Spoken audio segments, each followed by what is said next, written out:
The second prohibition that begins with Yuzayim B'Tammuz and continues straight through the Tisha B'Av is the prohibition against taking a haircut. You're not allowed to cut the hair on your head. You should not cut the hair anyplace else on your body. Of course, there's a special exclusion for mustaches. If the mustache that you have bothers you when you eat, then you could cut it and cut it short. This prohibition of cutting your hair is equally applicable to men and to women. The last thing that I want to remind you of in this review is Shehechiyanu.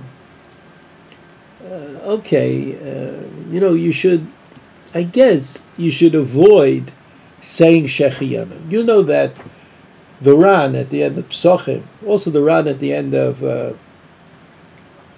Sukkah, asked the question of why we don't say Shehechiyanu on Sfiras HaOmer. There's a mitzvah, it could be a mitzvah min Torah, according to the Rambam. Why not say Shehechiyanu? So after all, mitzvot and Shehechiyanu go together. So the Ran there says that, the mitzvah of Sfiras HaOmer, even though we're doing a mitzvah min Torah and we're counting every day, it nevertheless reminds us of the fact that the Beit HaMikdash has been destroyed and that we cannot do the mitzvahs that we are supposed to do when Shavuot, or the 49th or 50th day of the Sfira, come.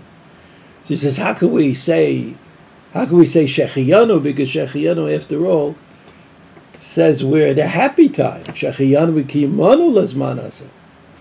Similarly, during the 3 weeks, when the ambience of the 3 weeks is like to bring me to Tisha B'Av and to remind me of the overwhelming importance and nature of the destruction of the temple, it would seem odd that you would say Shehechiyanu during those days. So when there is a specific directive in the halacha to say Shehechiyanu, okay. But when it comes to new clothes, putting on new clothes, after all, the Gemara says that causes the kelim chadashim. It's simcha.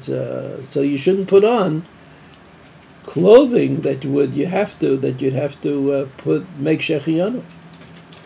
The Gra, of course, who was like the ultimate Litvak, thought that these things had nothing to do with each other. You could be unhappy and say Shehechiyanu, and therefore he would say Shehechiyanu even on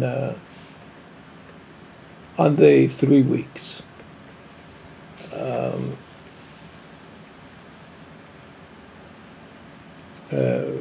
Let's say Pidyon Ben, right? Redeeming the firstborn son.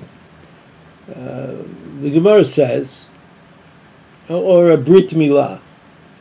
Pidyon Ben, the Gemara says you have to say Shehechiyanu. A Brit Milah, we know that the minhag in Eretz Yisrael is to say Shehechiyanu, not in Chutz La'aretz, but in Eretz Yisrael. So in those cases, we do say Shehechiyanu. And there's a clear directive. But when it's our choice, and we can avoid it, like putting on new clothes, we should avoid saying Shehechiyanu.